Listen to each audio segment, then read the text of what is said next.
Chapter 2 પ્રતિવિધેય એકદમ સરળ. પહેલા તો આપણે વિધેયની વ્યાખ્યા સમજવી પડે. ભણી ગયા છે વિધેય એટલે શું. ધારો કે a અને b અધિક ગણો હોય અને એક ઉપગણ a cross b. f is not equal to ખાલી ગણ. પ્રત્યેક x belongs to a ને સંગત અનન્ય ક્રમયુક્ત જોડ x y belongs to f હોય તો f a થી b વિધેય છે એમ કહેવાય. બાળકો અહીંયા વિધેયના ઉદાહરણો આપ્યા છે એકદમ સરળ. 1 2 3 4 5 6 7 આના ઘટકો અહીંયા જોડાયેલા છે, પરંતુ સહપ્રદેશમાં 7 જોડાઈ શકેલો નથી. એટલે એક એક છે વ્યાપ્ત નથી, એક એક છે વ્યાપ્ત નથી. આનું ખાલી ના રહેવું જોઈએ. રેડી? એટલે એનું પ્રતિવિધિ ન મળે. -1 1 -2 2 1 અને 4. હા, આના બે ઘટકો ત્યાં એક ઘટક સાથે જોડાય છે એટલે અનેક વિધેય કહેવાય. હા, વિધેય કહેવાય. વિધેય છે, વ્યાપ્ત પણ છે, પણ પ્રતિવિધેય નહીં મળે.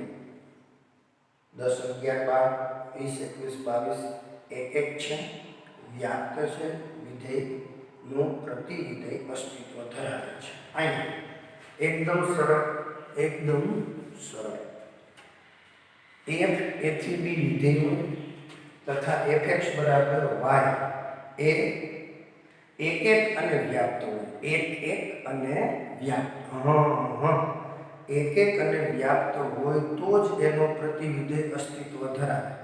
ફરીથી f a થી b વિધેય હોય, પાછો એક એક અને વ્યાપ્ત હોય તો f ઇન્વર્સ b થી a ઊંધું b થી a f ઇન્વર્સ b થી a કેવું મળે તો કે f ઇન્વર્સ y x મળે. અને હવે આ માત્ર બાળકો આ સંયોજિત વિધેય છે. આપણે f o g g o f એવું ભણ્યા હતા ને, એ જ વસ્તુ f o f ઇન્વર્સ.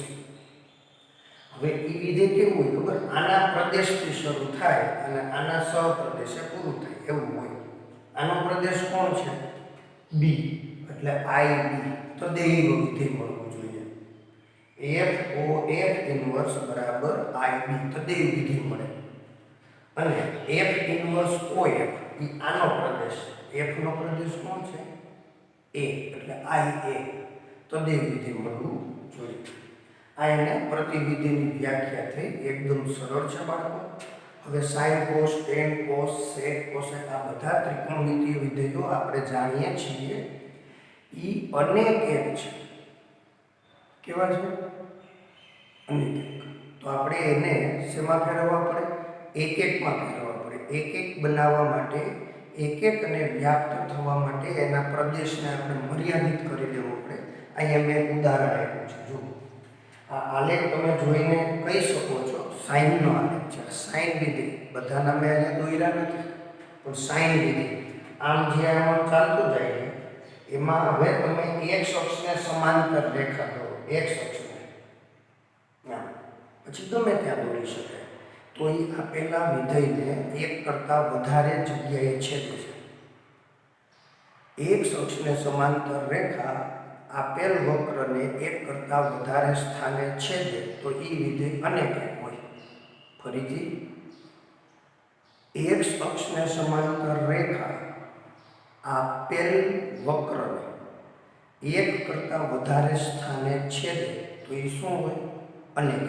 જુઓ, અહીંથી આમ છેદે છે ને, આ બધી જગ્યાએ અહીંયા છેદે, અહીંયા છેદે, અહીંયા અહીંયા અહીંયા અનેક હોય. એટલે આપણે એક એક અને વ્યાપ્ત બનાવવા માટે પ્રદેશને શું કરવો પડે? મર્યાદિત બનાવવો પડે. સાવ સહેલું દીકરા. હા, અહીંથી અહીં સુધી આ જે ઘટક છે આપણો -π/2 થી π/2 π/2 આ વિસ્તાર આપણે જો પ્રદેશમાં લઈએ, આટલો ભાગ, આટલો ટુકડો જો પ્રદેશમાં લઈએ સાઇનના, તો એ એકક અને વ્યાપ્ત બને. ફરીથી એવું ફરજિયાત નથી કે આના માટે, કેમ તો આ ટુકડો ચાલે π/2 થી 3π/2, એમાં પણ એકક અને વ્યાપ્ત બને. 3π/2 થી 5π/2, એમાં પણ એકક અને વ્યાપ્ત બને. અહીંયા પણ -3π/2 થી -π/2, એમાં પણ એકક અને વ્યાપ્ત બને. પરંતુ આ બધા ટુકડાઓમાંથી એક ટુકડાને આપણે પ્રમાણિત તરીકે લઈ લીધું. પ્રમાણિત કે બધાએ સર્વસામાન્ય સ્વીકાર્યું કે -π/2 અને π/2 એ વિસ્તાર આપણે એ ટુકડો સાઇનના મર્યાદિત પ્રદેશ તરીકે લેવામાં આવે. -π/2 થી π/2 એ સાઇનનો મર્યાદિત પ્રદેશ છે.